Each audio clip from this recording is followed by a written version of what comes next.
एक छोटा सा बच्चा, उसकी उम्र सिर्फ 6 साल के आसपास थी और वो घर में अपने घर का सबसे छोटा बच्चा था। वो रात को जब भी सोता था तो अपने पिता के साथ ही वो सोता था। एक ही बिस्तर पर अपने पिता के बगल में सो जाता था। पिता से बातें करते हुए, पिता से कहानियां सुनते हुए रात को कब उसको नींद लग जाती थी उसे खुद पता नहीं चलता था। एक दिन जब रात को वो सो रहा था तो उसके पिता उसके साथ में नहीं होते हैं, उसके बिस्तर पर नहीं होते हैं।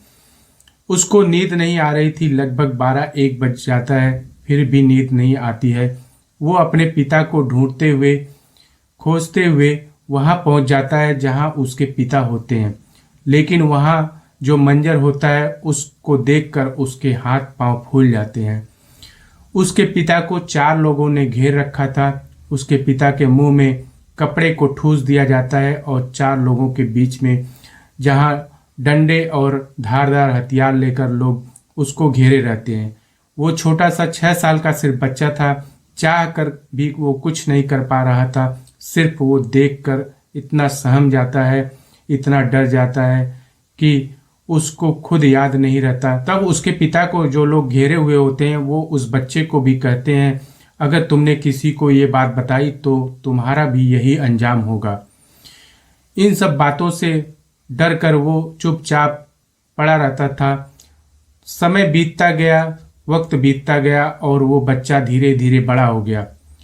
समय के साथ साथ उसकी जो वो दृश्य था वो भी धुंधला होता चला गया। पिता का जो उसने दृश्य देखा था उस रात को, वो भी उसके समय के साथ साथ वो भूलता चला गया। 6 साल का बच्चा जो देख रहा था वो सब कुछ भूल चुका था।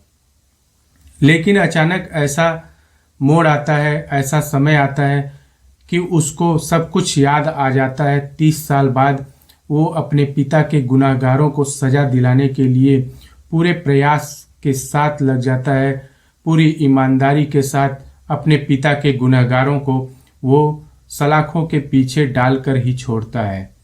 ऐसा क्या होता है कि 30 साल बाद उसको सारा सब कुछ याद आ जाता है। राम राम, आदाब, सत श्री अकाल। मेरा नाम अमर है और आप देख रहे हैं क्राइम स्टोरी। साल पहले मर्डर हुआ था। हमने बाप को उड़ा दिया तो तू क्या है, मुझसे वो मारपीट करने लग गए।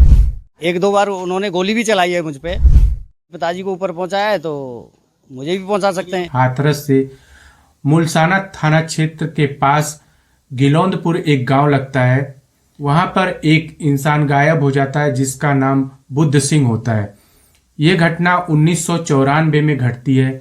1994 में अचानक बुद्ध सिंह गायब हो जाता है। घर वालों को कुछ पता नहीं होता है, न पड़ोसियों को पता होता है, न गांव वालों को पता होता है कि बुद्ध सिंह जो कल तक गांव में था, घर में था, अचानक वो सुबह होते होते कहाँ गायब हो जाता है। उसके परिवार वाले, उसके बेटे, उसकी पत्नी काफी उसको ढूंढने का प्रयास करते हैं। आसपास के गांव में ढूंढते हैं, जहां उसको बताया जाता है वहां जाकर ये लोग ढूंढते हैं और निराशा ही हाथ लगती है। बुद्ध सिंह का कुछ पता नहीं चलता है। ये लोग पुलिस में भी इसकी सूचना देते हैं बुद्ध सिंह की गुमशुदगी की, लेकिन वहां पे भी इनको कोई सफलता नहीं मिलती है और धीरे धीरे समय बीतता रहता है। लोग इस बात को धीरे धीरे भूलने लगते हैं। बुद्ध सिंह कहाँ गायब हो गया, यह एक रहस्य ही बनकर रह जाता है। लोग समझ ही नहीं पा रहे थे कि जो बुद्ध सिंह शाम को उनसे मिलकर गया था, अचानक सुबह खबर आती है कि वो गायब कैसे हो जाता है। ये सारी बातें चल रही थी। बुद्ध सिंह की जो पत्नी थी उर्मिला और उसके 3 बेटे थे, प्रदीप कुमार, मुकेश कुमार और पंजाबी सिंह। पंजाबी सिंह जो कि सबसे छोटा बेटा था उर्मिला और बुद्ध सिंह का। ये दोनों बेटे जो थे प्रदीप और मुकेश, ये बड़े बेटे थे। तो ये सारे लोग मिलकर ढूंढते हैं बुद्ध सिंह को, लेकिन बुद्ध सिंह का पता नहीं चलता। अचानक से जो छोटा बेटा होता है पंजाबी सिंह, उसको कुछ याद आता है और वो हाथरस के डीएम को एक पत्र लिखता है। पत्र में लिखता है डीएम को कि मुझे अपने घर वालों पर शक है जो मेरे पिताजी 30 साल पहले 1994 में घर से गायब हो गए थे, मुझे अपने घर वाले, अपने भाई और अपनी माँ पर ही शक है। आप इसकी जांच करवाइए और जहां मैं बता रहा हूं उस जगह पर खुदाई कराइए। हो सकता है वहां से मेरे पिता के गायब होने का कुछ न कुछ रहस्य सबूत मिल जाए। ये दरखास्त उसने हाथरस के डीएम को, पंजाबी सिंह जो बुद्ध सिंह का सबसे छोटा बेटा था, उसने दिया। साल पहले मर्डर हुआ था, हमने बाप को उड़ा दिया तो तू क्या है, मुझसे वो मारपीट करने लग गए। एक दो बार उन्होंने गोली भी चलाई है मुझ पे। पिताजी को ऊपर पहुंचाया है तो मुझे भी पहुंचा सकते हैं। 30-32 साल पहले मर्डर हुआ था। जो मेरे खुद के बड़े भाई हैं, प्रदीप कुमार, मुकेश उर्फ खन्ना, और गांव के एक आदमी है राजवीर उर्फ बग्गा। इन तीनों आदमियों ने मिलकर मेरे पिताजी को मारा था 30-32 साल पहले। उस टाइम मेरी उम्र हुआ करती होगी शायद 6-7 साल। उस विवाद को मुझे कुछ आइडिया मिला कि इन्होंने मर्डर किया है, तो मैंने थोड़ा सा प्रशासन से मुलाकात की और मैंने कई जगहों पर लिख के दिया। ये आए दिन उसी बात को लेके वहाँ हमने बाप को उड़ा दिया तो तू क्या है, कई दफ़े मुझसे वो मारपीट करने लग गए। कई जगह एक दो बार उन्होंने गोली भी चलाई है मुझ पे। तो मुझे भी ऐसा लगा कि इन्होंने पिताजी को ऊपर पहुंचाया है तो मुझे भी पहुंचा सकते हैं। आए दिन वो बोलते भी रहते हैं कि तुझे हम बाप की जगह पे ही पहुंचा देंगे। जी, इस जगह पे ऐसा है कि मुझे बड़े भाई ने एक बार दारू वारू पी के कुछ ऐसा बताया था, कुछ नशे में। मुझे कुछ आइडिया हुआ और फिर मैं यहाँ जब घर बना रहा था तो दीवार खींच रहा था, तो उन्होंने मुझे यहाँ के दीवार नहीं खींचने दी, क्योंकि दीवार खींचते हैं तो आगे वो ज़मीन में गड्ढा होता है, तो उन्होंने गड्ढा नहीं करने दिया आज से 10 साल पहले। तो मुझे ऐसा लगा कि शायद कुछ गड़बड़ है, तो मैं थोड़ा बारीकी से चेक करने लगा।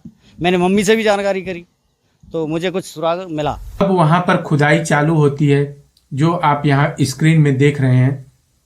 जब हाथरस के डीएम आदेश देते हैं इस मामले की जांच करने के लिए, तब खुदाई का काम चालू होता है। उसी के घर में, बुद्ध सिंह के घर में जब खुदाई होने लगती है, 8 फीट गड्ढा खोदने के बाद एक नर कंकाल मिलता है, जिसको बाहर निकाला जाता है। उसके डीएनए टेस्ट में पता चलता है ये नर कंकाल बुद्ध सिंह का ही है।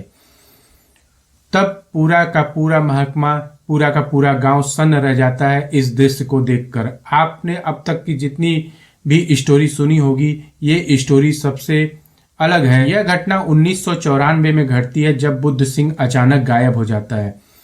इसके पीछे की कहानी होती है कि बुद्ध सिंह की जो पत्नी होती है उर्मिला, वो एक गांव के ही एक आदमी राजवीर सिंह होता है उर्फ बग्गा, उसी के साथ उसका संबंध बन जाता है। उसी से अफेयर चलने लगता है बुद्ध सिंह की पत्नी का।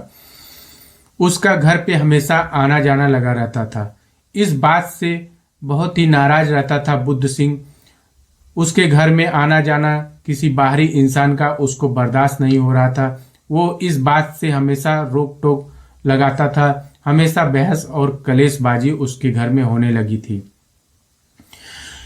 इस घर की ही यही कहानी नहीं, बहुत सारे घर की यही कहानी है। अगर किसी के घर में किसी बाहरी मर्द का आना जाना होगा तो जाहिर सी बात है वहां पर लड़ाई झगड़े और कलेशबाजी स्टार्ट हो जाएगा। इसी सब बात को लेकर जो उसकी पत्नी थी उर्मिला, उसने अपने दोनों बेटों प्रदीप कुमार और मुकेश कुमार को इस बात के लिए राजी कर लिया कि अगर तुम्हारे पिता को हटा दिया जाए रास्ते से, तो न तुम्हें कोई रोकने टोकने वाला रहेगा और न ही मुझे। हम लोग आराम से अच्छी जिंदगी जी पाएंगे। ये बुद्ध सिंह हमेशा हम लोगों को डिस्टर्ब करता है, हमेशा हम लोगों के पीछे पड़ा रहता है, हमेशा लड़ाई झगड़े करता रहता है। इसके दो जो बेटे होते हैं प्रदीप कुमार और मुकेश कुमार, वो इस बात के लिए तैयार हो जाते हैं। लेकिन जो सबसे छोटा बेटा होता है 6 साल का पंजाबी सिंह, वो इन सब बातों से अनजान होता है। उसको इस बात की कोई खबर नहीं होती।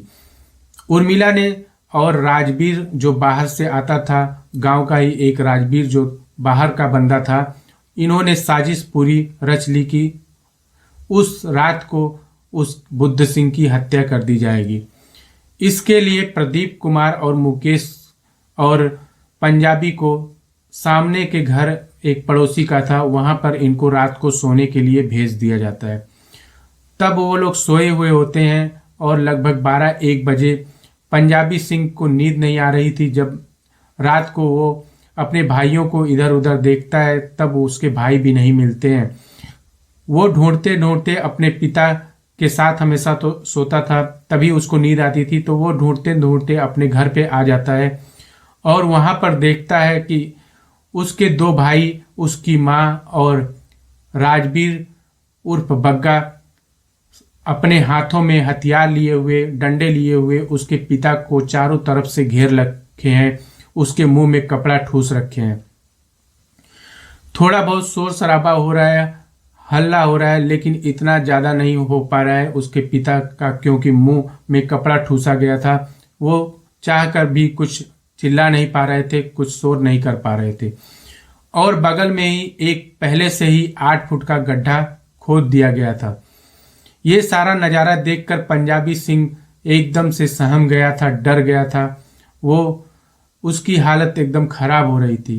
तब उसके पिता बुद्ध सिंह पर, जो चारों लोगों ने घेर रखा था, उस पर हमला कर देते हैं और उसको बहुत बुरी तरह से मारकर उसकी हत्या कर देते हैं और उसके लाश को उसी गड्ढे में, जो पहले से गड्ढा खोद दिया गया था, उसी गड्ढे में बुद्ध सिंह की लाश को डाल दिया जाता है और बराबर से गड्ढा को बंद कर दिया जाता है। और उस छोटे बच्चे पंजाबी सिंह को ये धमकी भी दी जाती है, अगर इस बात को तुमने किसी को भी बताया तो इसी गड्ढे में तुम्हारे पिताजी के साथ तुम्हें भी दफन कर दिया जाएगा। ये सारी बातें उस रात की थी, वहीं पर समाप्त हो जाती हैं। सुबह का समय होता है जब, तो उसके घर वाले बुद्ध सिंह को खोजने निकल जाते हैं कि बुद्ध सिंह कहाँ चले गए। लोगों की सहानुभूति इकट्ठा करते हैं, लोगों के पास बैठकर रोने लगते हैं और कहते हैं कि पता नहीं अचानक से कहाँ चले गए, क्या उनको दिक्कत थी। ये सारी बातें उसके घर वाले गांव वालों के सामने कहते थे और रोने लगते थे। गांव वाले भी सोच रहे थे कि बेचारे इतने अच्छा खासा परिवार और बुद्ध सिंह अचानक से कहाँ गायब हो गया, कहाँ बिना बताए किसी को चला गया। धीरे धीरे समय बीतता रहता है, लगभग 30 साल का समय बीत जाता है।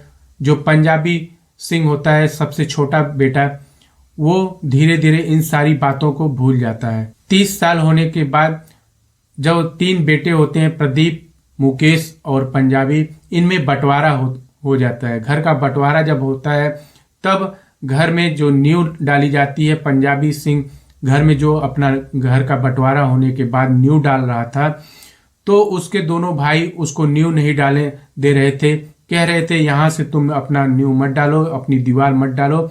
वाद विवाद इतना ज्यादा बढ़ जाता है कि प्रदीप और मुकेश पंजाबी सिंह पर गोली तक चला देते हैं, लेकिन किसी तरह से उसकी जान बच जाती है।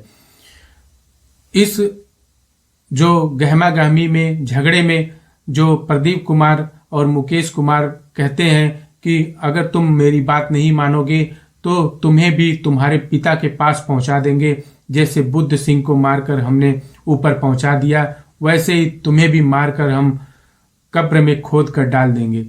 ये सारी बातें जैसे ही जब उसको सारी बातें याद आ जाती है, घर का सारा दृश्य धीरे धीरे समझ में आने लगता है कि उस नींव को क्यों उसके भाइयों ने नहीं डालने दिया। तब उसको समझ में आता है कि इसी के नीचे जो उसका हिस्सा आया हुआ था बंटवारे में, उसी के नीचे उसके पिताजी को दफन कर दिया गया था, लगभग 30 साल पहले एक गड्ढा खोदकर। तब वो हाथरस के डीएम के पास जाता है और लिखित एक अर्जी देता है डीएम साहब को कि आप इस मामले की जांच कराइए, जो मेरे पिताजी 30 साल पहले गायब हो गए थे, उसकी जांच दोबारा से कराइए। मुझे पूरी तरह से यकीन है कि मेरे पिताजी मेरे घर में ही एक कमरे के नीचे गड्ढे में मिलेंगे। इस तरह की लिखित जो है डीएम को ये दिया जाता है। तब डीएम साहब आदेश देते हैं कि इस मामले की जांच के लिए वहां के सीओ एसओ सबको ये निर्देश होता है कि आप जाइए और वहाँ पे जो भी प्रक्रिया हो उसको पूरा करिए। अब यहाँ पुलिस फोर्स पहुँचती है उसके घर पे पंजाबी सिंह के, तो वहाँ पे खुदाई का काम चालू होता है। धीरे धीरे खुदाई का जो गड्ढा था वो खोदने लगते हैं और समय भी धीरे धीरे बढ़ने लगता है। खोदते खोदते लगभग 8 फुट नीचे जब लोग पहुंचते हैं तब वहां एक नरकंकाल मिलता है, और जो पंजाबी सिंह ने बताया था बुद्ध सिंह के छोटे बेटे ने, वो बात हकीकत निकलती है। गांव के लोग इस बात को देखकर सन्न रह जाते हैं कि जिसको 30 साल पहले ढूंढा जा रहा था उसका नरकंकाल उस इंसान को उनके घर वालों ने ही उस गड्ढे में खन कर गाड़ दिया है। और लोग झूठी तरह से रो रहे थे, विनती कर रहे थे कि मेरे पिता को ढूंढ कर कहीं से भी लाइए। इस तरह से लोग, उसके जो भाई थे वो गांव में बातें कर रहे थे।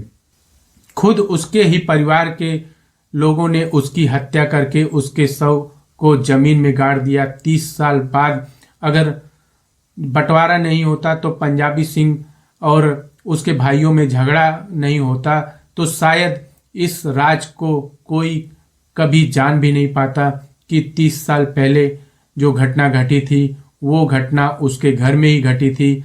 उसके परिवार वालों ने ही इस घटना को अंजाम दिया था और झूठी सहानुभूति खोज रहे थे, दुनिया को बता रहे थे कि उसके पिता गायब हो गए हैं अचानक से और वो कहीं नहीं मिल रहे हैं।